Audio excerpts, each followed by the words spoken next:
সাধারণত আমরা ডিম, চিনি, দুধের সংমিশ্রণেই পুডিং তৈরি করি, কিন্তু আজকের পুডিংটা ছিল অসাধারণ।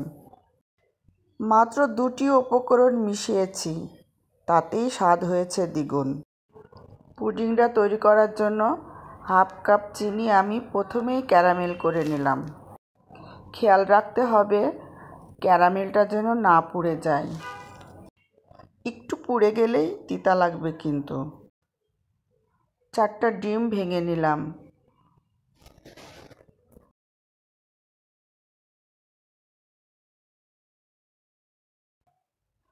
ডিমের সাথে 1 কাপ চিনি দিলাম।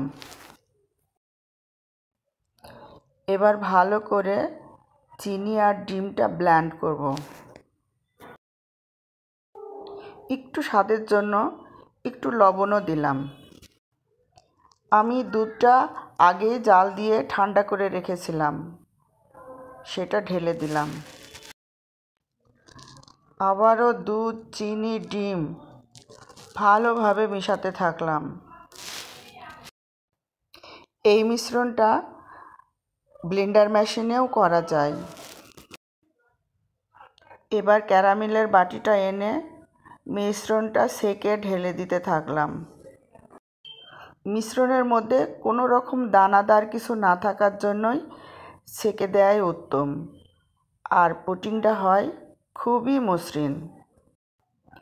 আমি কিছু বাদাম ও কিশমিশ উপরে ছিটিয়ে দিলাম। ইচ্ছে করলে এটা নাও দিতে পারেন, কিন্তু আমার ছেলে এটা পছন্দ করে, তাই আমি কিশমিশটা বেশি করে দিলাম। এবার ঢাকনা দিয়ে ভাপে ঢেকে রাখবো 30 মিনিট। 30 মিনিট পর আবার আমি ঢাকনা খুললাম। পুডিংটা চেক করতে হবে হয়েছে কিনা। পুডিংটা চেক করার জন্য একটা টুথপিক নিলাম। টুথপিকটা ভিতরে ফুটা করে দেখলাম টুথপিকের গায়ে কোনো কিছু লেগে নেই। তাতেই বুঝলাম আমার পুডিংটা রেডি হয়ে গেছে। পুডিং খেতে যেমন মজা, তেমন অসম্ভব পুষ্টিকর একটা খাবার। বাচ্চাদের খুবই পছন্দ। আপনারা কে কে আমার মতো বাদাম ও কিশমিশ দিয়ে পুডিং বানান? না বানিয়ে থাকলে একদিন বানিয়ে দেখবেন। পুডিংয়ের মূল উপাদানই হলো ডিম, যা পুডিংটাকে বাইন্ডিংয়ে সাহায্য করে। আর ডিম দুধের অ্যাডজাস্ট যদি ঠিক না হয়, তখনই পুডিংটা ভেঙে যায়। আজকের পুডিংটা হয়েছে খুবই স্মুথ, স্বাদেও হয়েছে অসাধারণ। মুখে দিলেই পুডিংয়ের সাথে কিশমিশ বাদামের স্বাদ পাওয়া যাবে।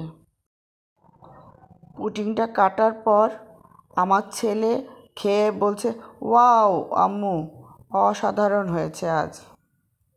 এটা 2-3 দিন ফ্রিজে রেখে অনায়াসেই বাচ্চাদের খাওয়াতে পারবেন।